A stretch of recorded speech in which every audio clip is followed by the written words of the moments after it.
The cringe is forcing my skeleton out of my body like toothpaste from a tube.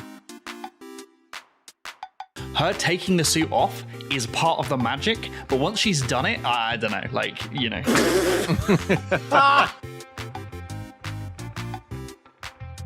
There are accusations out there that I am obsessed with buckets in video games. And those accusations are true. Boom charcuterie! He's got a point value!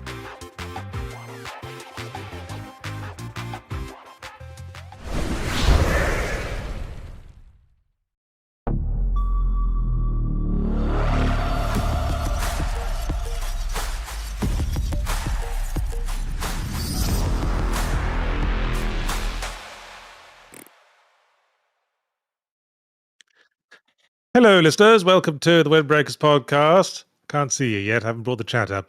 Someone else fill while I'm doing that. Okay. Bring the chat up. You are just talking the intro. We don't acknowledge the chat until we do. Hey guys, what's up? Marty here with Jay and Yahtzee, and we're here to talk about text logs and video games. Yeehaw! Wow, no banter at all there. Straight no in. No banter here. Banter I just like to have the chat up so that I can be sure people can hear us. We're talking about text logs, audio logs, diary entries, journals in games. Yes. Do we like them? Do we not like them? Why do we like them? Impetus being, we've all been playing Saros. Yes. Which is a game largely about running and shooting things. And every once in a while, they're like, what if you didn't run and shoot? And what if you stood here and you read a little bit? See, that's always probably the worst approach to that sort of thing, especially if it's an audio log.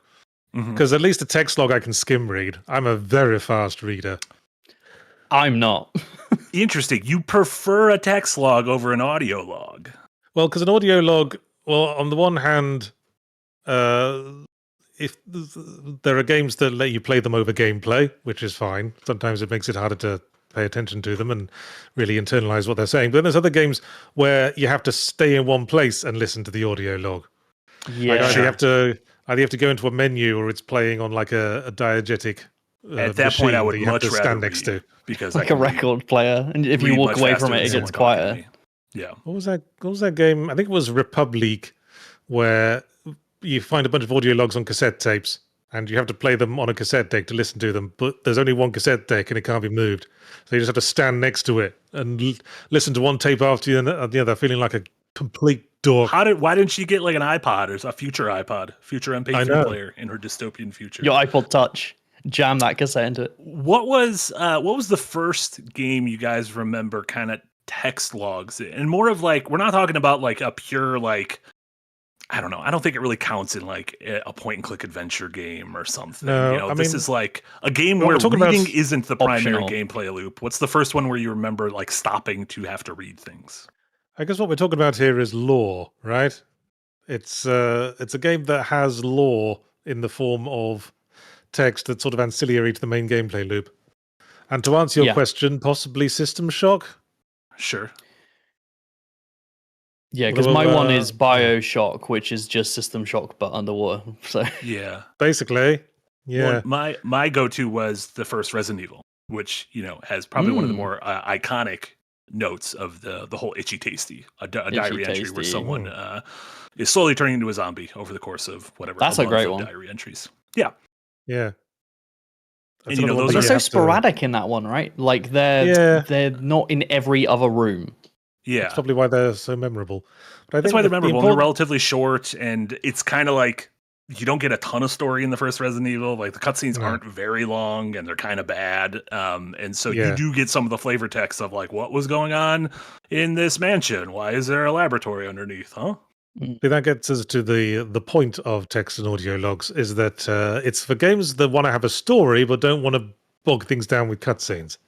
That's in a nutshell what it's for. Or can't afford the cutscenes, right? Because cutscenes can very much get expensive. Can't afford and possibly subscribe to the philosophy that video games should be about actually playing a fucking video game and not sitting watching TV shows for 6 hours. The other thing is also not being able to afford it and wanting to have that extended lore, but also maybe not having the narrative to allow for those cutscenes to have that many NPCs in it. So like if we think to BioShock, it would kind of break the flow of the game's narrative if a lot of its additional lore was delivered by NPCs that were sane and like you saw them every other area. Like that setting just doesn't allow for that. Well, the thing about BioShock, and I want to say basically all sci-fi horror as well as other kinds of horror, is about being in a place after the fact. Sure. So you can't hear the lore from the horse's mouth, as it were. You have to piece it together from what you find as you go around. Yeah, unless you're traveling through time or having flashbacks of some sorts, the only way to experience what was Rapture like before shit went to hell on New Year's is via these, right? And I want to say that the only time you really need to have lore in this context is if there's some kind of mystery in the plot that the player needs to piece together. Either like what actually happened to get us to this point, or some maybe a mystery that's going on that you're participating in, like in like a detective game or a System Shock, as you're trying to read logs to figure out what you're supposed to do and confront the villain. And I've seen also. I mean, I remember writing about this when I was reviewing, I think it was Aliens vs. Predator 3, where I mentioned like the text logs and audio logs are everywhere. And I was like, the thing is, there isn't really a mystery that needs solving here. It's Aliens and Predator. We know them. We know what they're all about. So you see a log saying, oh no, what's with this mysterious egg we found? And why does this guy stop moving after this thing got stuck to his face? We're like, yeah, we know. It's facehuggers and aliens. Change the fucking record. We know how this works. Mm-hmm. Yeah, you've got to have a want to, like, not only a need in those games where you're uncovering a mystery, that is like a good motivator to want to get additional lore, but also to be intrigued by the world. Like another game that doesn't necessarily do it in direct text logs, but does it through item descriptions, like the Souls series, does a great job of not really telling the player a lot and only delivering that extra lore via optional reading, like not even just pick up a text log, but go to a weapon or a piece of clothing and then tab to a different menu to read something. And like, you've got to want to get that information from the world. And like piecing together what you learn from a sword in the first 5 hours with a suit of armor you find 30 hours into the game, being like, wait a minute, the two bits of flavor text 20 hours apart. Yeah, it's like a mystery, right? It's like you've got that red string, you're connecting the dots, and that's entertaining, right? They've made that active story delivery more engaging, although not, because most games don't do this. A lot of players don't go into those item descriptions to find the lore, so they just think the story of Souls is very shallow. The problem is you got to walk the line because if you're doing text logs and audio logs as collectibles, then it's always going to be optional content. It's always going to be content you have to assume some players haven't seen at all. So it can't be necessary to understand everything that's happening on a moment-to-moment basis. I remember playing the Alone in the Dark remake, the more recent one. And every now and again, like my main character would bring something up in like a cutscene that I don't remember ever coming up in the plot before. And upon investigation, it turns out it was mentioned in an audio log I skim read and didn't really notice the salient point. So it's like the player character has read the audio logs, even if I haven't, and I'm feeling like I'm being left behind. It's even funny in a game like I made a list of some of the games where I have read the logs and some of the games that I just completely skipped them.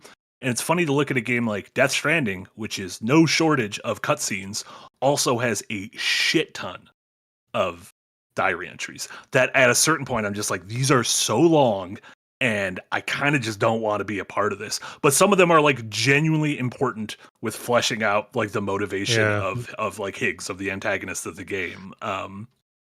See, I this feels weird for someone who both reads and controversially writes books. But when I open up a text log or an audio log and find a wall of text, I immediately disengage. Part of my brain just goes, no, TLDR.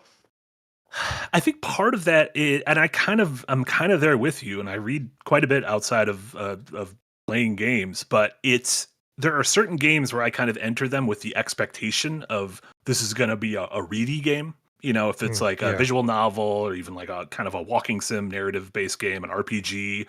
Survival horror has somehow become a genre where I just read everything and I think that's just because of Resident Evil has kind of instilled that in me. But then there's action games where I'm like, the primary gameplay loop at no point is reading a part of it. And so when reading gets kind of, I don't want to say shoehorned, but like in Seros, like a ton of the lore and the backstory is in these audio logs. And I'm like, or both audio and written logs. And I'm just like, I kind of want to just get back in the run. When I get back to my hub base, I'm like, I don't know if I want to talk to these characters. I kind of want to just get back into it and shoot things because that's what I'm enjoying. I think that's a problem with Seros in particular because, as I mentioned in my review, I sort of got stuck in a sort of trance-like state playing that game because I was having trouble with the boss fight for a while. And I realized after I'd like tackled this particular run back like over and over again that I'd sort of completely forgotten what the plot of the game was. I'd completely forgotten what I was even trying to do at that point. Son's a bastard. Yeah, I just like none of the NPCs had spoken to me in ages because they'd run out of things to say. Like, oh, you're back here again? You still haven't beat that guy? Yeah. And yeah, so the plot had very little impact. Well, it doesn't have the hook, right? For me, like narratively, it doesn't have that drive to want to get that additional lore because nearly everything the game serves you, not to just harp on about Saros, but most of the stuff it's delivering you through its text logs or its audio logs that you're encountering is, oh no, the sun is a bastard and it's making me go mad. And it's like, it just does that over and over and over. And I'm like, okay, well, when I find a text log, I don't even read the first word. I just close it and I just move on because I'm like, I know what it's going to be. The sun's a bastard. Okay, let me shoot things. To be fair, the sun is a bastard. I've learned that from Mario 3 back in the early 90s. Look how pale I am. The sun's a bastard to me. It's one of like my go-to arguments against religious people. I'm saying, God made the world for us, did he? Could he not have made a world where we didn't die if we stood out in the open for too long on a hot day? Just a little joke. Just one of God's little goofs that he likes folding in there. Yeah. Or maybe a planet that we can walk on more than 1/3 of the surface. Yeah. How about something like that? What about that? That doesn't sound too insane. Are there examples of games where you have been, for one reason or another, where you have read the diary entries, either because they're well written, because you care about the story, because maybe they're presented in a way that makes them more appetizing than a giant wall of text? See, when I think of piecing together the plot from like ancillary background details, I think of Half-Life 2, and that does it in a very sort of subtle way. You just have to pick up what's going on from like scraps of detail in conversations, or you'll just walk past a notice board and there's this massive fuck off great headline on a newspaper cutout just says Earth surrenders. Yeah. Like, okay, we're filling in the necessary backstory there, or we'll find like a folding chair with some beer bottles next to it and a corpse in like an obvious sniping spot. And going, because if you've played like Half-Life 1 and 2, there's almost no text logs. Sure. There's no text logs. There's dialogues between characters every now and again, but no text logs. Does Portal have any text logs? Either of the Portal games? Not really. Just it has a lot of audio logs. Like obviously you're hearing like Cave Johnson and stuff. Not so much audio logs as sort of narration that gets triggered as you progress through the game. And environmental storytelling. Not stuff you have to find. Yeah. There's also stuff hidden in like little nooks and crannies of subjects who have escaped and stuff like that. The cake is a lie, stuff like it all comes together through that additional exploration. And you're trying, as with Half-Life, you're attempting to piece together not the narrative that is directly happening to the character, but what happened before via the environmental storytelling and like posters and like newspapers and stuff like that. And that's like for me a much better way of trying to drip feed additional lore is through clever placement of assets and that environmental storytelling rather than just trying to explain it in a text log, because you have to have the context for why is someone writing this down. That's another, just because there's a lot of contexts where this sort of thing doesn't make sense. Like if you record an audio diary because you're on a spaceship that's going into Horror Town, you wouldn't record each entry onto a different disc and distribute and then scatter them about, scatter them around the environment like Easter eggs.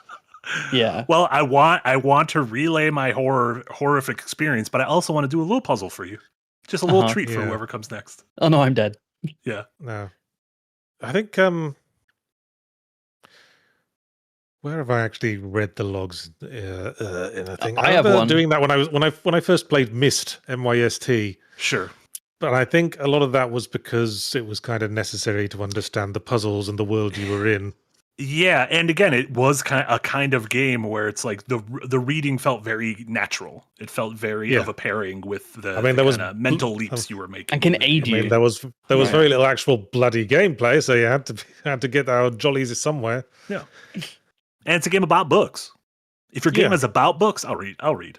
There was also in Monkey Island 2 specifically, as you said, point and click adventures probably don't count because virtually everything in those games have an examine dialogue if you click on it. But specifically Monkey Island 2, there's one bit where there's a library, and the library has like a card catalog, and one of the puzzles is you have to figure out which books you need, and you have to look through the card catalog to figure out if the library's got them, and then to ask the librarian for them. But there's like millions of books. There's hundreds of different books, and you can take basically all of them out, and like a good handful of them have no fun dialogue attached. It's just Guybrush saying, well, I don't know why I checked this out, it seems pretty useless. But like half of them have like a fun Easter egg joke attached to it. Like he can check out his own autobiography and then reads it and goes, oh, this is pretty bad. Yeah.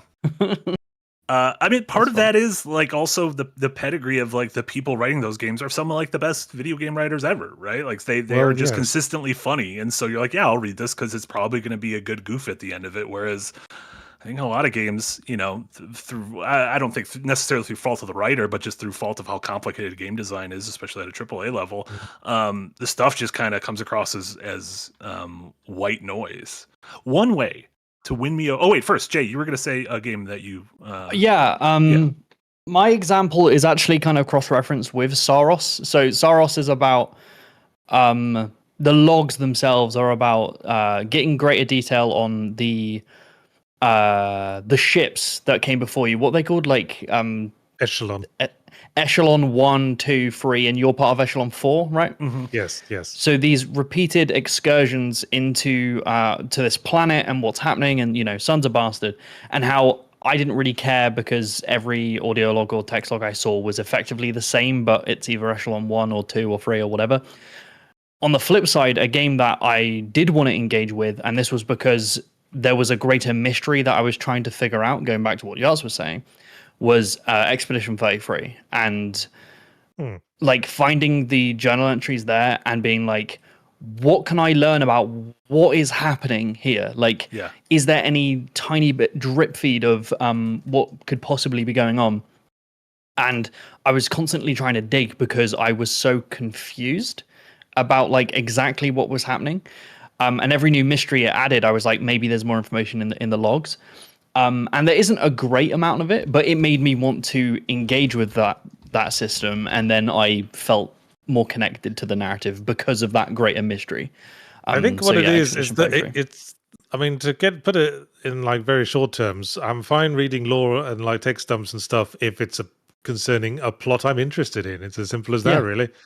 Like I thought of the sequence on the hydroponics deck in System Shock 2, where you first encounter the cyborg nurses, where you find out one of the possessed crew members has been basically kidnapping the nurses and turning them into hideous androids against their will. And there's like that narrative is like played out in a number of like personal diary entries from all different perspectives. The doctor himself saying, ha ha ha ha, yes, this will be fun. I'm going to make robots to look after our beloved children. And then there's like someone else on the deck is saying, what are you doing with all my assistants? I've sent like 5 of them to you this morning and I haven't heard back. And then you get a log after that, after she finds out what this dude's been doing with them all. And you're like, yeah, that seems like a reaction I'd make in that situation as well. Yeah. It's difficult, right? Because a lot of developers will use text logs and audio logs as supplementary material to add to the narrative. But if your initial hook for the story is not interesting enough, it's very difficult to get people to care about having that supplementary. I mean, Saros is a great example because it starts at medias res. And you just get there and there's a log that goes into detail on the mission of the ship. And I'm like, but we don't know anything about the ship or whatever these characters are. That could be I was talking about that. I can't remember what some game the other day, maybe it was some indie game I was talking about, where it was like supposed to be kind of a Zelda like, and I was like, it's like 2 hours before you get to a dungeon, and there's just a bunch of story up top, and I'm like, I can't care about I'm here for the dungeon, and so let me do a dungeon, and then I'll do some of your story stuff. But if you're leading with the dungeon stuff, that's not what I'm here for. Whereas Jay, you brought up Claire Obscure, and I think that's a great example because you very quickly learn to care about the story. It's got an amazing prologue. And then as you go through the game, I wanted to read each log because I was like, there's genuinely funny and heartbreaking moments, especially when you read what happened to every previous expedition. There was like the one that went fully nude.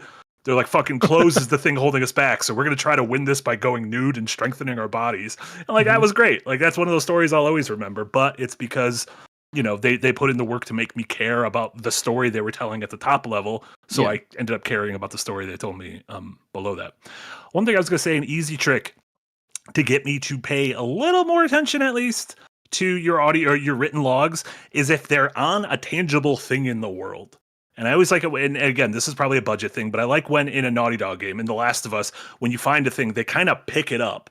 And you could see the note written there. And if you want to read the note, you can read it there, or you can like pull up, easier to read text or anything. But when it feels like a tangible thing, as opposed to I just went over to the place where it told me to press X, I pressed X, and all of a sudden there's a bunch of font on my screen. That feels, I get a little bit from that. It feels like a cheap trick, but it's one that works on me. Here's a question for you. How do you feel about Bestiaries? How do you feel about games where once you played it for a while, there'll be a bunch of entries unlocked in like an in-game encyclopedia? Mm-hmm. Yeah, I was thinking of Pragmata, where you get descriptions. I find that if I've had like a long session of playing a game and I want to like unwind and like finish work and close off the day, I find it relaxing to just go through like a bestiary that's unlocked and go through like read all the entries on all the characters and all the entries on the monsters, because these are monsters. Obviously, there are a few characters in the game you engage with more than the monsters that you're fighting. So it's fun to read about where they came from and why they look the way they do and what they're all about. And sometimes you get some useful tips on how to fight them. Yeah, especially in Pragmata, which has, pretty strong monster design and or enemy design, and you kind of see these things over and over, so learning a bit. I also like it when a game will do the thing where it's like, if you kill one of them, it gives you the basic entry, but then it's like, kill 10 of them. We'll give you some more details. I always like that. I had a gimmick in one of my games, The Consuming Shadow. I had like a bestiary to like fill in some details on the lore of the evil Lovecraftian horror I created. And each like bestiary entry is encoded, and each time you kill one example of that enemy, it like decodes one letter. Oh, that's fun. That's fun. I'm also a sucker for kind of like decoding a language throughout a game, whether it's Alphabet in Final Fantasy X or Mystery Chants of Xenar. Yeah. I remember the first time doing that was in Commander Keen, which had a simple substitution cipher for what they called the Standard Galactic Alphabet. And if you just learn that, you could read all the background signs explaining what every room was. Was that one that you, as a smart person, could figure out? Or is it one that you literally need to, like, find things through the game? Like in Final Fantasy X, you need to find a little collectible for each letter of the alphabet in order to understand there's a lot, what the... there's a lot you can infer. Because obviously you can infer the solution for a substitution cipher just by examining the like orders of letters. Like, if there's a group of 3 letters, it's probably either the or and. If you see it a lot, and letters by themselves are either A or I. But I think there's like one secret room in one of the Commander Keen games where it just gives you the complete cipher on like the background of the wall, just A equals Blair, B equals do. Oh yeah. The memory says a lot of the letters like looked a little bit like the letter they're supposed to be, so you could almost read it. Okay, so there was like a visual, sort of a visual connection between them. Yeah. What do you like? Is there a way to make the collective us give a shit more about reading these? Make us want to read them more. I've got some. Make us care about the characters first, then we'll read all the lore you want. Make us care about them by introducing them well, making them interesting, or just having us kill them a bunch. That's definitely I think the top priority is make a narrative that's engaging. I think another way how you can kind of encourage it is by gamers are fickle in the way of there are multiple ways to motivate a player, be that intrinsic, extrinsic, or narratively, and text logs are inherently narrative, right? You are narratively being rewarded, you're learning more about the world, but not everyone is motivated like that. So one of the ways I used to love it when Assassin's Creed used to do that, where they'd do the bestiary stroke like encyclopedia thing, but referring to actual history, and you could actually learn things about the Renaissance and all the historical figures.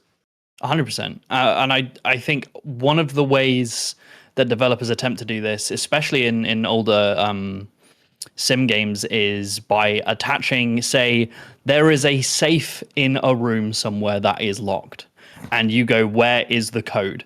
And sometimes you'll just find it on a scrap of paper in a drawer, and like fair, but sometimes it is inside a diary, and I like having to skim through to try and find a code or hints to a code, you know? They used to do that all the fucking time in Doom 3. And they wouldn't supply like text transcripts of the audio logs. You just have to listen through them to find the codes, which was very annoying. That's annoying. But like, Blueprints is a great example for me of a game that requires you through its puzzles to actively pay attention to a lot of what's been happening inside of this mansion, because you need that context to be able to understand how to complete a lot of its puzzles. And I don't like this modern sensibility of the main thing that really frustrated me with Lorelei and the Laser Eyes was it's how you interact with the game, but also a lot of it is based on information, and they were underlining a lot of the important information, and I understand that from an accessibility standpoint, especially someone who has dyslexia, but also it would encourage me to not really care about any of the other text apart from the underlined stuff. So then I wasn't reading as much. I wasn't engaging with as much of the story because of that underlining. So, you know, it's a balancing act. Most Nintendo games tend to do that a lot. Like they'll significant words in the dialogue, they'll just make a different color. Yeah, Breath of the Wild does that. It's for kind of the like, I don't know, maybe they just know people are going to skim. And so it's like, okay, listen, we'll put the important thing here. And so Well, then they'll blame the game as well. They'll be like, sure. Instead of saying, "Oh, I didn't read it, that's on me," they'll be like, "The game isn't telling me clear enough." Like, I would be curious with an example like Lorelei, because I noticed I had the same observation too. If that was it initially wasn't like that, but we play tested it, and people were not picking up the relevant information because there's a lot of numbers in this diary entry, but only one of them is actually important. Sekiro is a great example, and years ago I made a video about this. I was one of these people that would skip, reading those text logs, or sometimes I wouldn't pay as much attention to some of the dialogue in the games if I wasn't that interested in the story. I like the combat of Sekiro, right? And I didn't really care too much about the story, but the dialogue in that game, and I know this isn't a text log, but it's got the same theory, is that game convinced me to pay convinced me to pay so much attention to the game's dialogue, because they were supplying relevant information on where to go and what to do within the dialogue itself. They weren't, here's a quest marker for you to follow and just run in this direction. It was, you need to go to this specific location and find this specific thing. Sure. And then it would be like, I'm done. Tell me if you want me to repeat that piece of information. So it draws you in. They like required me to listen, and therefore made me more engaged with the story. It just takes a lot of confidence to be like, we are going to make players pay attention, but that doesn't always work, Sorry, that was distracting just now. Toffee's got a vet appointment. He had to be taken away from his comfort zone. Hopefully not too serious. Hope they're okay. Now it's just a checkup. Okay, he needs more flea pills. Oh, I have a weird thing that I think I would read more, especially long journal entries, like things that are like kind of beefy, like some of those Death Stranding ones. I would be more apt to read them if somehow they all got saved to my phone and I could read them when I wasn't playing the game. Oh, wow. If I could read them while I'm just hanging out and like watching sports, or read them on the bus. Destiny did do that. See, there was that era, there was that like kind of like early teens era where there was a lot of the whole second screen experiences. The first Division might have tried to do something like that, where it was like download the app as well. It's our smart glass. Man, I don't want to do that while I'm playing the game, but I would like, if I unlock these things, have them like go somewhere that I could pull up in my phone and read all the things I've unlocked when I'm not playing the game. And then I could do my reading here and I could play my game here. That's some fractal shit, man. Can't be bothered paying attention to the story in this game, so I'm going to read it while I can't be bothered paying attention to something else. It's not that. It's when I'm playing a game like this, I need to be in one very specific place. I need to be in front of my television at home. But there's plenty of times I just had to pick up a prescription from Walgreens and I was in line for like 20 fucking minutes. And I was like going through shit on my phone that I had to read. And I'm like, man, if I could know what Higgs was doing, old Death Stranding right now, it'd be great to read this. Well, I guess that makes sense. I mean, I guess the problem with having us stop to read some lore, listen to an audio log, is that it just kills the flow, especially in a game that's about flow, like a fast-paced thing, like something like, Saros, exactly. Yeah, well, we don't want to stop in between running from room to room doing shootouts. We don't want even talking to guys in Saros will actively lock your character within a specific cylinder and slows your movement if you try to leave it. It's like, even if you've decided I don't want to listen to this, it's like, no, listen to this person talk. Listen, please. Yeah. I was like, oh, come on. Going.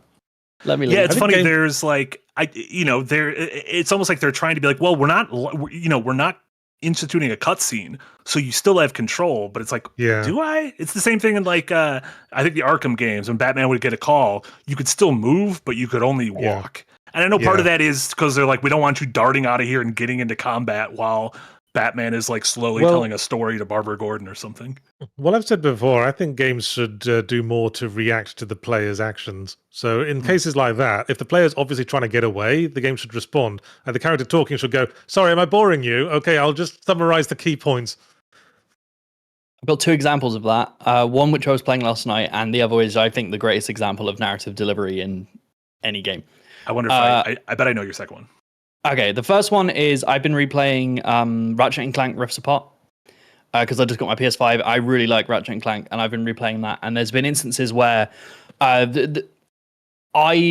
like to move quickly in games, so I'm moving faster than what the game accounts for. So I'm making it to trigger boxes that are going to hit the new cutscene quicker than the dialogue can assume. So I'm interrupting the dialogue a lot, and they have different lines for interrupting that and then coming back to that dialogue. And also there was an instance where I jumped on a one of those hover boot lock little sections, and Ratchet's voice line changed from being a normal spoken line to the same line but out of breath mid-sentence, because he moved into that transition to add weight to, I'm still telling this narrative, I'm still telling this thing, but it's reacting in a very subtle way to what I'm doing. And I think the king of that, and it's whether Marty knows it or not. What is it, Marty?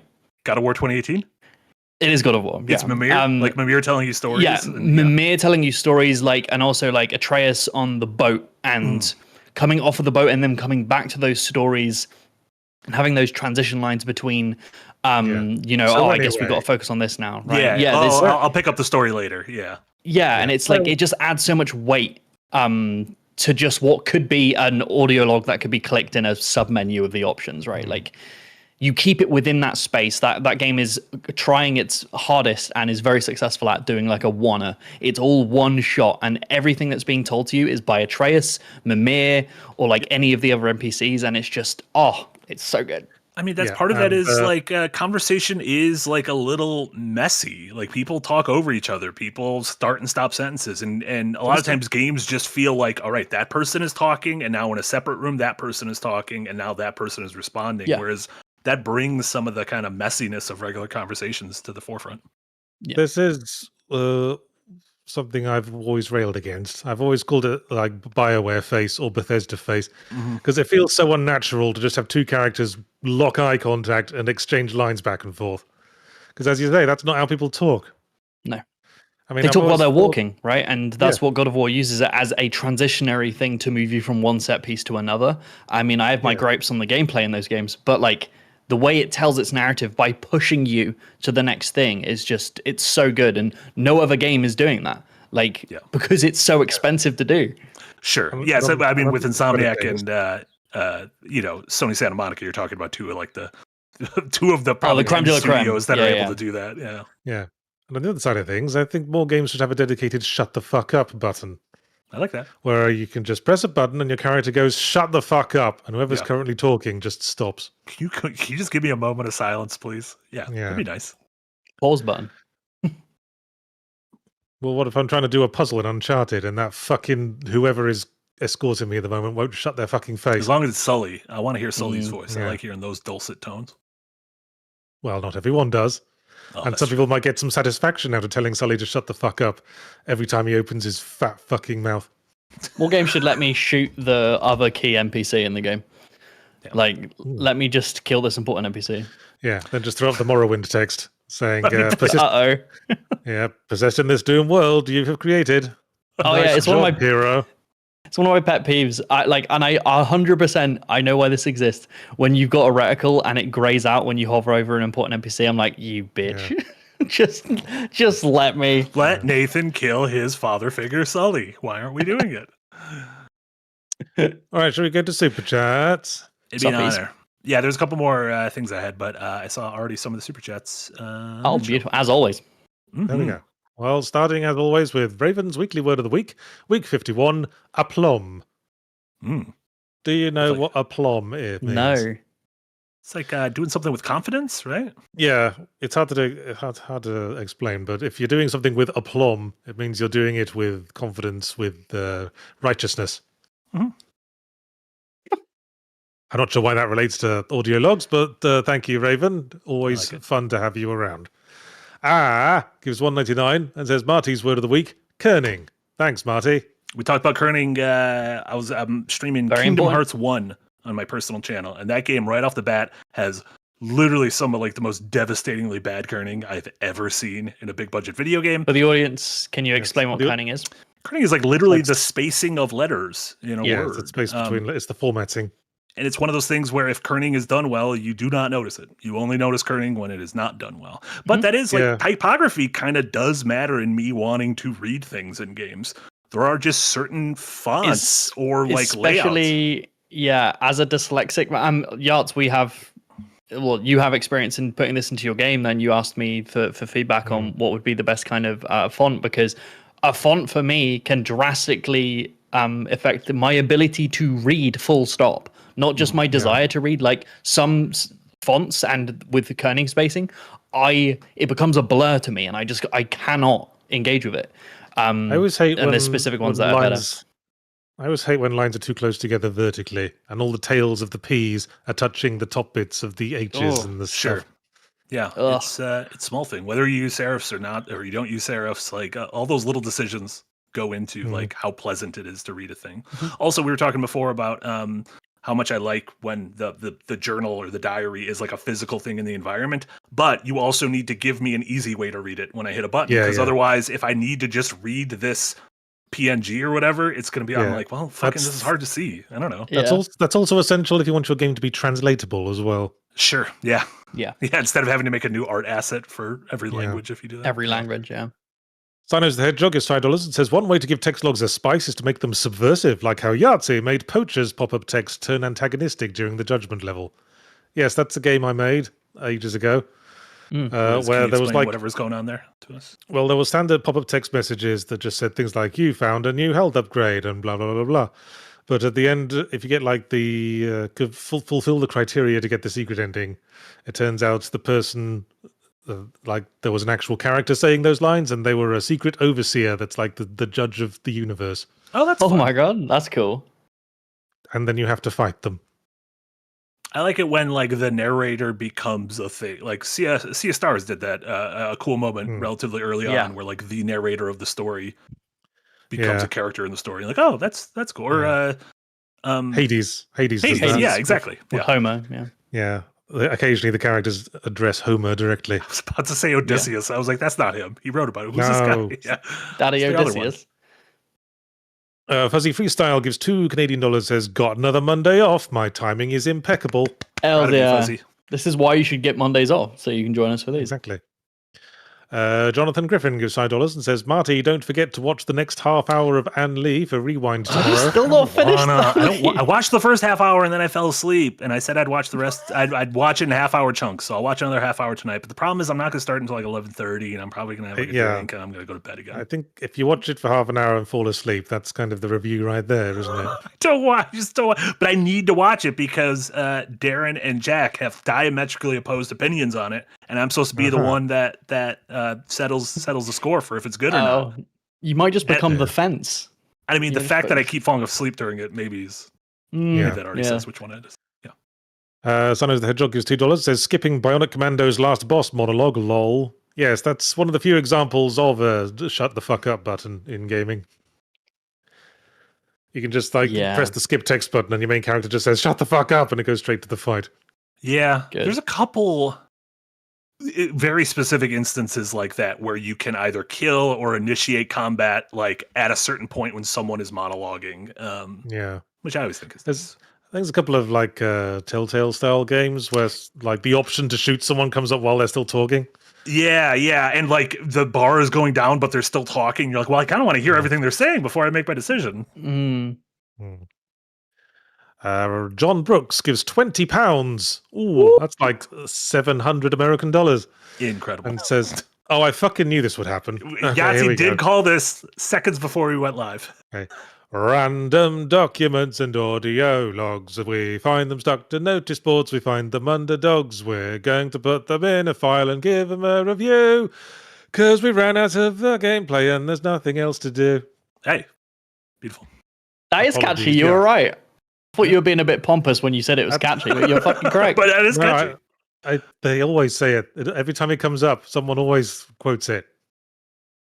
Anyway, Witticism gives $5 and says, struggling to think of memorable text logs. I guess Subnautica, where the text logs doubled as hints and directions to where you're supposed to go next. I'm not a Subnautica guy, but I am an Outer Wilds guy, and that's what the text logs in Outer Wilds are. Yeah, I did. That's what the entire game is. Yeah. I liked Subnautica, and I did like reading the text logs in Subnautica. There you go. I haven't played Subnautica 2 yet because it's still early access. I don't know. I don't want to spoil it for myself. Oh, you liked Subnautica? Oh yeah, I finished it and everything. It's just I'm scared. I'm scared of underwater monsters. I have philosophy that finishing that game would fucking kill me. Like I would die. Well, you can always pretend it's not water and you're just flying through space. I get the same thing. Do you know? Spoilers for Outer Wilds. Do you know when you go into the Bramble or the Bramble? Oh yeah, Brittle Hole. And then those anglerfish things come out. I don't like those guys one bit. That's pretty much just water. A little bit of piss came out. I'll be real. Yeah. Zino the Hedgehog gives $2. Says Yakuza's inconsistent with how it lets you skip text. Yeah, I've noticed a few Japanese games that have different sort of levels of text, and some of them you can skip, and some of them you can't, and some of them have like voice acting, and some of them don't. Yeah, sometimes it feels like there's almost different like echelons of text, and like certain things are like implemented differently, and it's like, oh, this is above the threshold of you can skip, so you can't skip this, and it feels kind of arbitrary sometimes. Mm-hmm. PMA Stripolito, member for 27 months in the Green Gang, says Amnesia games do them well, even with too much pork. I think horror tends to do them well. I don't know. I associate horror with like rummaging and trying to read things to figure things out for some reason. Because the theme always comes back to what happened here. Right? I guess that's true. Yeah. And if it's survival horror, it's generally slow paced enough that sometimes it can be a relief to take a little break to read a little log. That is one of the things when we were talking about Souls games earlier, is it is funny because you'll pick up something, and even if you are interested in reading it, a lot of times you'll have to be like, well, I need to kill everyone around me first, because if I try to read this, I will just get ganked. Got to secure the perimeter. Yeah, I need to like go somewhere safe, or I can only read this at Firelinks. Like I need the light of the glow of the fire. Yeah. Richard Wells gives $15 and says, Myst is my first real memory of lore found in logs, books, and journals. I remember wondering at the time, why is this game about books suddenly requiring me to read? Mm-hmm. Well, I think it's fair enough with Myst, because That game's about books where you open the book and there's a little TV screen inside the book with a dude talking to you. On a very clear green screen with like local theater props. Yeah. Oh, So FMV's Do you like what's gotta love your temperature on Mist? Are you guys Mist boys? No, not really. I think there's a certain intrigue in the first game, but from a certain point onwards, it just feels a bit up its own arse. And I know Jay, the Mist, like the spiritual successor, right? Was your most Abduction. hated puzzle? Yeah, yeah. Like one of my best videos ever is Abduction, but I have never finished Mist. I've tried to start it a few times, but been like, So it's probably going to get rotated into like the retro, never before played rotation one day. So I will be playing it, but I've not heard great things. I've heard Riven's better. There's also like the new, like the zhushed up Mist. They got like Mist remastered or Mist reborn or something. Mist zhushed? Mist zhushed edition. Yeah. Susigeru gives €5 and says, I prefer the audio logs in the Fallout games. No reading required, and you can just listen to them while you continue moving. I find it's so easy to just zone out as soon as it's an audio log and you allow me to move. I guess it's because I can only really think of one thing at a time because my brain's broken. But if I'm moving, I'm not listening. So just give me the text log so I can sit still and read it. For me, fair enough. I don't know if I'm moving, as long as I'm not doing anything like crazy. I can, like in Fallout, if I'm just running across the wasteland, I can pay attention. That's because you're smarter than me, Marty. No, I could just multitask. I could do two things at once, and that's the it. I can't do a third thing. I could do two of them, though. Okay. I probably couldn't move and read. I can move and listen to an audio log easily enough, but moving and reading... You can move and do hacking mini-games. What if I walk down a hole? Yeah, what if you do walk down a hole? You walk down like an open manhole and you end up in the sewers? That wouldn't be good. Technically you should, in Pragmata, be able to shoot at the enemies and hack them, but I could never manage that. You should, they should do Wizard Pragmata, where you've got a goblin on your back and he holds a book in front of your face, and you've got to pick the right word to say into the mic to kill the wizard in front of you while you're dodging bullets. Do you think a co-op mode in Pragmata would work? Where one player is Hugh and I think the it'd other be player too is easy. Diana? No. I think it'd be too easy. No. Yeah. Unless you have to prove you're a child. That would be the only way. The game like opens the camera and proves that the second player is a child on your back, and they're like, okay, well they'll be slow at the mini game, so that adds. They have to be on your back while you're playing. Come on. I think part of the fun of that gameplay system is just the code switching and having. I agree. Mentally between the two gameplay. It's a great gameplay exploration. Waiting for Viva Pinata gives 100 arses and says, does Starstruck Vagabond have text logs? Also, when is the PS4 version coming out? PS5 is too expensive and the game's not that graphically expensive. Maybe I should ask for a PS3/Vita version too. Well, I was planning to bring it up with my porting guys. I think Sony are making it harder to develop for their old consoles. You know what those corporates are like? Yeah. But yes, Starstruck kind of has text logs. There's this side collectible quest where you have to find 13 hidden sort of interest spots throughout the universe.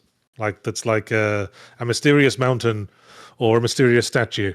And each one has a sort of text entry next to it that you can read. And I wanted to do that just because I like reading sort of Hitchhiker's Guide to the Galaxy style ancillary lore to add in some extra gags. Because that's another thing, make them funny. When I was playing Starstruck really early on, I wanted to engage with a lot of your NPCs and those extra elements because your writing is funny, right? Because if it was boring as shit, I wouldn't want to talk to anyone. But the comedy really sells it. Play to your strengths, I guess. Yeah. Look who it is. It's Tsunami Dusha with a crisp $20 bill perched in his perfumed buttocks for us to extract now. What did they say? Well, nothing, as one would expect from a bottle. Oh. But later on, we'll have the text log, the diary entry of what Tsunami Dusha's been like. I've been sending messages this whole time. I need help. I'm on an island. But he's left them spaced out like a puzzle. Yeah. Fuzzy Freestyle gives $5 and says, the 1,000 Years of Dreams from Lost Odyssey were the most amazing PowerPoint presentations I've ever seen. Text dumps you wanted to read. Yes, this was one of the ones I was going to bring up. Lost Odyssey was a Xbox 360 game by Mistwalker Studio. That was Sakaguchi's studio, the Final Fantasy creator. He ended up doing that and Blue Dragon. But Lost Odyssey has these legitimate novellas that you can read throughout them, but they're written by an actual author, Kiyoshi Shigematsu. And so there are these incredible like short story novellas throughout the game that you could just read, and it's just a shit ton of text, like thousands and thousands of words, but it's beautiful.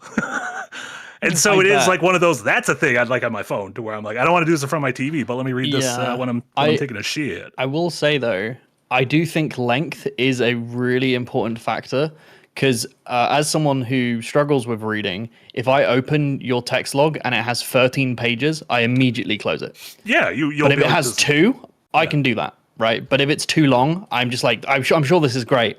It's going to take me personally half an hour to read through this, because I read slower than the average person. So I'm just not going to do it. But that is really cool. Full books. Yeah. That's awesome. Spammo Man gives $5 and says, I'm usually a Spotify listener, so give this $5 to Eric and tell him thanks for all he does that I never see. Thanks, okay, Spammo Man. Shout out to Eric. We will give that to him along with a bunch of other money next time he has a paycheck. Yay, congrats, Eric. Waiting for Viva Pinata 2 gives 100 asses and says, I want to know everything about the lore of the games I buy. I even read the game logs, but that sometimes requires me to crash the game on purpose. Oh, I think they're having a little silly there. Oh, there. They're having a silly. Did you guys used to read manuals as kids? When manuals? Oh, yes. Yeah, always. Yeah, so no. You got to read something in the car on the drive home. Exactly. Require them to do it. That's the trick for the game. Every time you hold that up, I'm like, what is that? It's a big Metal Gear case. I've never seen them in the PS1. I'm like it's like a DVD case for a PS1. When I got it, I was like, oh, it's Metal Gear, but a PS2 version, because I just assumed this was a PS2 box. Yeah.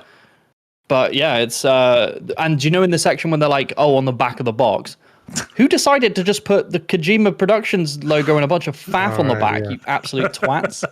Luckily, it's in the manual. So I read through this manual because it was like, go look at the manual. And I was like, oh, I'm sure there's some fun stuff in here. And there is.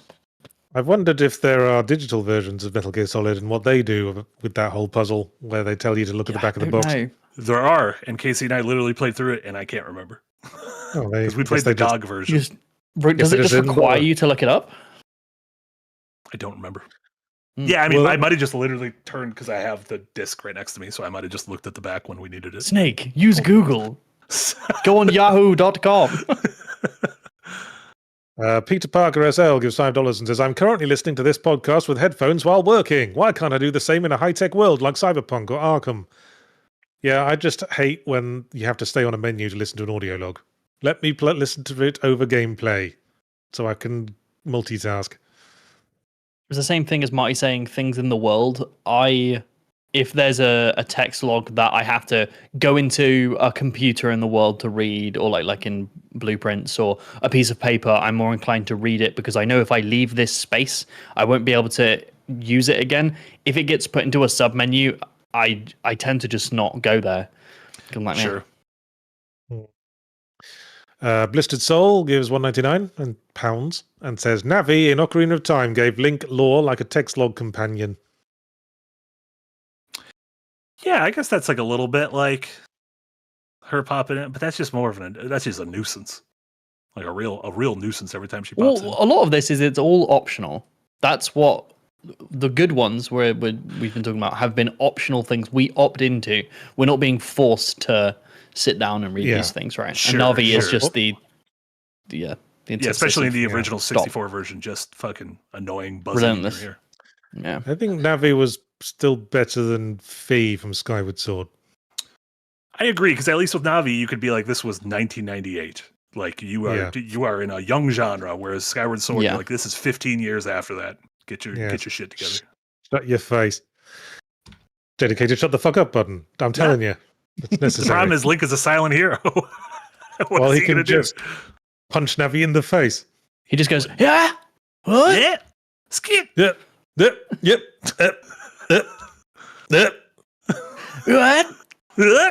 Yeah. Making Link sounds very fun. Yeah. It's great, right? Yeah. Boo-Ray gives $5 and says, show recommendation, Guy Montgomery's Guy Mont Spelling Bee. It's on iView, so VPN if you want to watch there, and there are some episodes on YouTube. A lot of words that I've never heard of. What? So a guy named Guy Montgomery created a spelling bee called the Guy Mont Spelling Bee? That's a little full of yourself, thanks Guy for the Mont. recommendation, Boo-Ray. Well, I want to do a J. Ree spelling bee. It's a spelling bee, and all the words are spelled wrong. Yeah. Right. Spell it how I would spell it. I kind of like that. Yeah. How do you think How would I spell champion? And you ask us to be exactly, and I decide on the spot whether it's right or not. It's not rigged. The parents are not paying me under the table. Waiting for Viva Pinata 2 gives 100 asses and says, so Darren watched Mandalorian and Grogu, so Jack will be suddenly sick for tomorrow's podcast. Heh. Back to the topic. How are you doing today? Anyone interested in this year's Americanized World Cup? Bitch, I'm never interested in the World Cup wherever it is. No thanks. No, I think soccer is very boring. Also, Jack might be the only person on planet Earth that's gone to see Mandalorian and Grogu. That's crazy. No, Darren saw it. Oh, Darren, sorry. Well, Darren saw it because he's a critic. Jack will no longer see Star Wars things, which is fine. Marty, do you think soccer is more or less boring than American football? Oh, I think it's way more boring. I'm a big fan of American football. But again, that's just what I grew up in. So my opinion. Well, I grew up around soccer. My family are super into it to the point where I'm not into it because my parents were super, super into it. I still think American football is more interesting than soccer. What I've seen of American football is that they blow a whistle, a bunch of dudes run like 10 yards, they blow another whistle, and they discuss for half an hour over what happened to the ball. If you understand the rules, though, the minutiae of everything that happens in that 10 yards is really entertaining, though. Think of each play as like a random battle in an RPG. Okay. Oh, shit. You're not selling it to me. I know. I sold it to Jay, though. It's an ARPG, American role-playing game. Resident we still got to do our gives 26 flavors of RPG. Yeah. Yep. Resident Tooney gives $2 and says Toffee kidnap tax. He's fine. He's going to the vet. So, he probably doesn't feel like he's fine, but he'll be fine. Does Toffee Ludo shakes like get worried anything when car? she goes to the vet. Do both your dogs get worried in cars? Ludo does. Yeah. She hates the car. Toffee seems to be fine with the car generally, but he's not. He doesn't get in it very often. Ludo and it means he gets to sit on someone's lap because otherwise he's just going to wander around the whole car. The only time Ludo has ever been fine in the car, she like shakes like a leaf and drools when she's in the car. She's terrified. The only time she's ever been fine is when she had been on the plane from England to here, where she clearly did not sleep for like an entire day. So as soon as I got her out of the crate from the warehouse and put her in the car, she laid down and fell asleep on my lap. And it's the only time I've ever seen her be okay in a car. Bless her heart. Toffee, if Toffee's in the car while I'm driving, he keeps trying to get onto my lap, which is obviously not something you want when you're trying to drive a car. No. Great. Waiting for Viva Pinata 2 gives another 100 asses and says, someone shared about VPN, so here is a text log from Fully Ramblematic series. Useth code secondwind at incognito receiveth an exclusive 60% off an annual incognito planeth. Okay. Did you say it like that? But I have to reiterate, that is not a real incognito ad by us. Whatever that code was, don't use it and don't yell at us if that's incognito. I'm sorry, incognito, please stop. Please continue to pay us. Blistered Soul gives £199 and says Pacific Drive audio logs complemented the car radio. Listening to stuff in cars is just a very natural thing to do, right? Yeah, Driving around somewhere and listening to things, whether it's tunes or if it's going to be the a radios, thing. in GTA. Yeah. I've been listening to so many great bands just because they've come on in the GTA 5 radio that I'd never heard of, and the little interims between those songs and stuff. That's great. I feel like when I'm driving in real life, like the radio stations that come on have less music variety than the stations in GTA 5. Oh yeah, there is no, there is nothing that is as widespread as some of those. Sinos the Hedgehog comes back with $5 and says, got a recent Hi-Fi Rush beat-em-up clone Yahtzee like Dead as Disco with overwhelmingly positive reviews. Demo's fun and love how Protag looks like MJ. Yeah, I had a quick look, but I don't want to play a demo. I want to play the full game. Frankly. In early access as of now. Yeah. Is MJ to you Michael Jackson or Michael Jordan? Am I the only person who's Jackson? MJ to me is Jordan? No, I think of it as Jackson or Mary Jane from Spider-Man.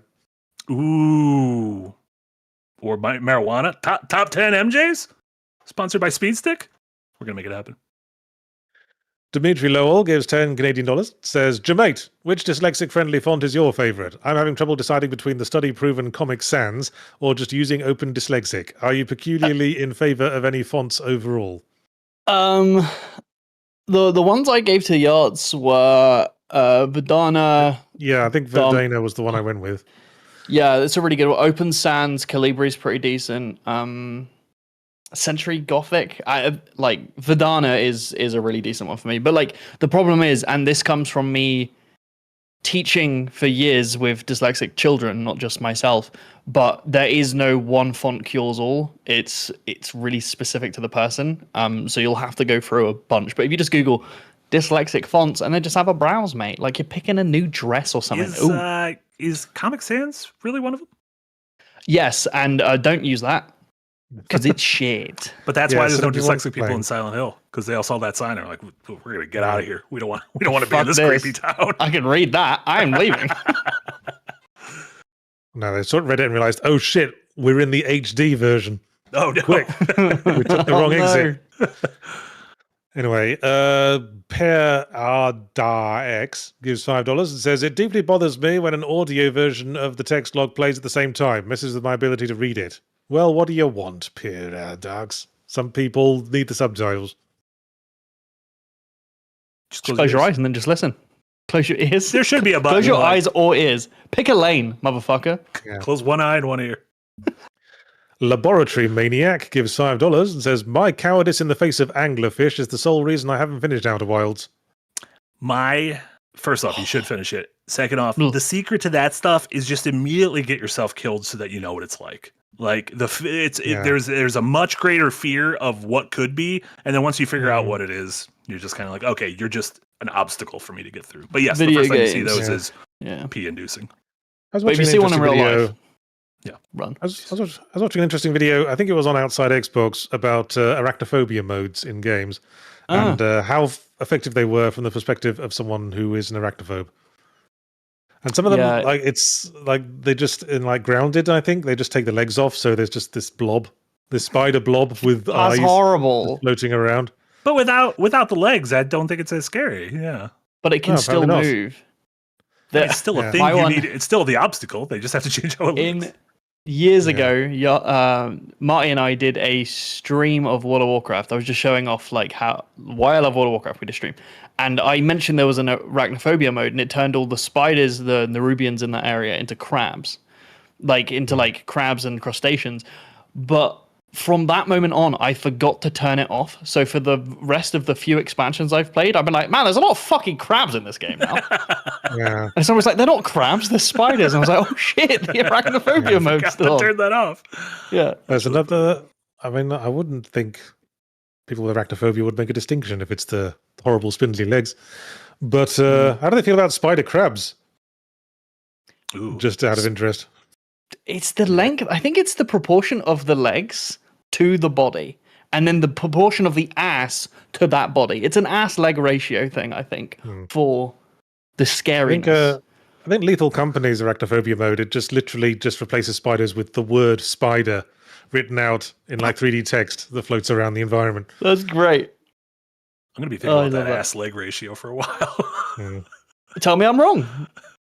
Just thinking about it a lot now. Yeah. Sinos the Hedgehog comes back with $2. Says, need we remember Callisto Protocol failed with logs? Yeah, that did the same thing where you had to listen to them on a menu. Callisto. Which was dumb. For shame. Nick Knoll gives $5 and says, just read Dungeon Crawler Carl. Loved all the snarky text log stroke achievements items have. The omnipotent AI sneaking in its foot fetish was hilarious. That's a book. Series? Yeah, it's like a lit RPG series, as they're called. Yeah, it's become a really big thing, and I think they're turning it into like a streaming series or something. But I've heard a lot of people talking about it more and more every. Man, I wrote a lit RPG book before it was a thing. Mog World. You should sue this man. No one's made that into a film. Sue Matt Dinman. But it was my first book, so turn him into Matt Didn't-man because he got sued. Gundam. Anyway, Tiny Rye gives $10 and says, with Exp 33, I cared about the expedition as a whole, so it was easy to engage with early logs without knowing the Exp's members. But eventually I cared about the main crew more and got tired of logs. Oh. I guess that could be if you tell your story too well to the point where you're like, I care only about my party and I don't care about anything outside of my party, then those other logs will be like, okay, shit, these people are dead. I just care what's happening to my L. I had a very visceral reaction to it, and I won't spoil it because I do want people to experience this game, Expedition 33. Once the twist is revealed, I kind of stopped caring about the main cast for reasons. I was like, okay. Yeah. And then when you're making those big decisions, I was like, yeah, this is easy. Pow. Yeah. Anyway, Jonathan Griffin gives $10 and says, I had lost the ability to immerse myself in story games, even though I'm a story head, as I always listen to podcasts and audio log stroke conversations in gameplay have helped me break the podcast habit. Yeah, I said this when I was writing about Hardspace Shipbreaker. Trying to remember the order of the words in that title. It's a tough one. Yeah, because that is a game that could really supply the podcast if you're treating it as a listening to podcast game. But for some reason, when there's like an important conversation between characters, it never happens over gameplay. It happens in like the hub area that you have to go to between missions. Like this could so easily have played it over gameplay. Yeah, it seems silly. The thing is, with that, immersing yourself and listening to podcasts over games and stuff like that, the player themselves has to be willing to immerse themselves in the story, and there's nothing that a developer can do that will guarantee that the player will want to engage with its story. You have to make that. You can only encourage it. You can't guarantee it. Deeb Scrub gives $2 and goes, Snake, you'll have to ask Jeeves. I wasn't expecting an Otacon there. That's fun. I didn't even know if I could do an Otacon voice before I started talking. I just still got it. Snake. He kind of is Ask Jeeves. Every NPC in that game is Ask Jeeves. What do I do? Just call the Colonel. Yeah, so have you played Press the select button? Yeah, sorry. I played all the Metal Gear Solids except 3, and then I did play 3 when Delta came out. Can we just talk about Metal Gear Solid 1 when Jay's Signed Elf comes out? Could we just make that an episode? It's coming out in a week, so I'm very much willing to do that. I'm quite fond of Metal Gear Solid 1. Okay, if I'd love to do that. I'd love to have just a spoilery discussion on it. Could just be that I just really like Otacon as a character. He is the best part of that game, in my opinion. I think he's actually great. not so much Otacon as the Otacon Snake dynamic. I just, especially in later games, I love that you've got the burly action hero and his nerdy voice in the earpiece, a sidekick, but they treat each other as equals. Yeah. That seems like such a rare thing in that sort of relationship. Yeah. He'd usually be something for the main character to bully. I'm the strong espionage sneaky boy. And he's it literally feels like Snake made his first friend. I just don't think Snake ever had a friend until this point. He had coworkers and stuff, but this is his first buddy. And they invented their own handshake. Yeah, it's very dumb.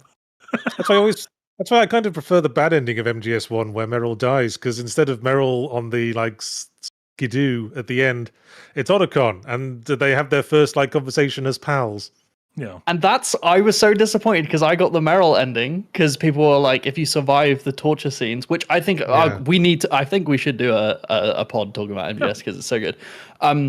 They were like, if you fail that, it's actually Otacon. And I was like, fuck, I wish I did that. It's like Alaska's ass or my best friend. Yeah. Yes. And they have a little laugh over the fact that their names are Hal and Dave, which is a reference to 2001: Space Odyssey. Yeah. Dear, oh dear. Yeah. Where was I? Resident Tuning. Yes. Resident Tuning is $10 and says Dante's Inferno has the entirety of the Divine Comedy Part 1 in the game, hidden off in a menu.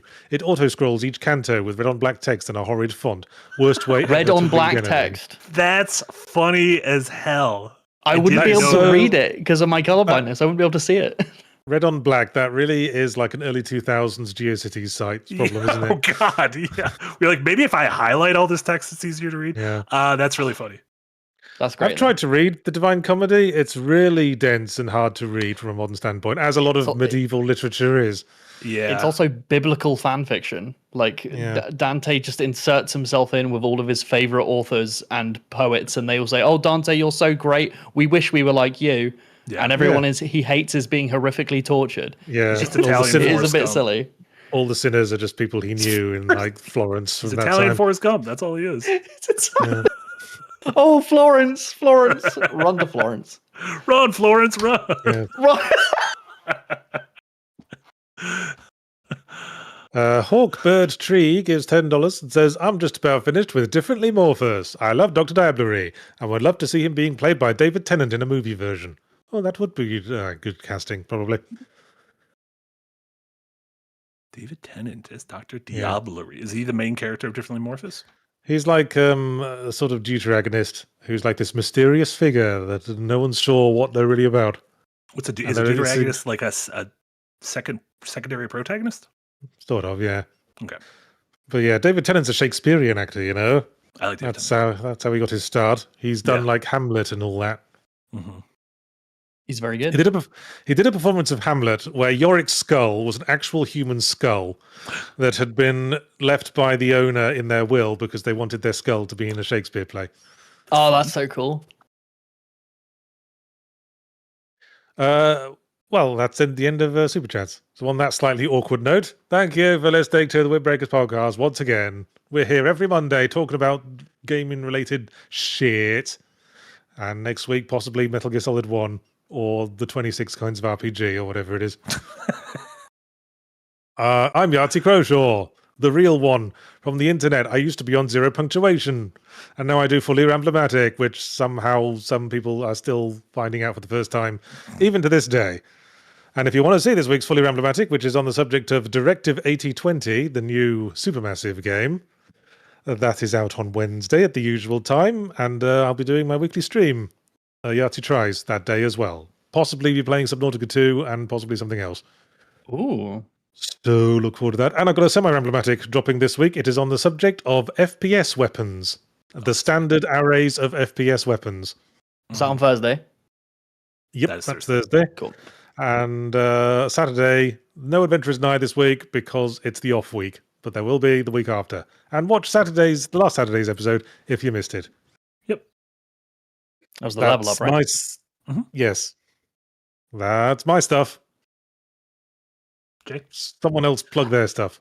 Yeah, I'm working on my Metal Gear video, which will be out next Monday. We have completely finished it now, so we're going to be doing whatever the next vote will be next Tuesday. But on my personal Twitch I think we're going to be starting FF7 Remake to start whittling away at that until we go back to more retro stuff. So hang out for that. And also on Saturday, I'll be doing a celebration stream for hitting 1,000 followers over on Twitch. So that's me this week. Does the 1,000th follower get anything? You bitch.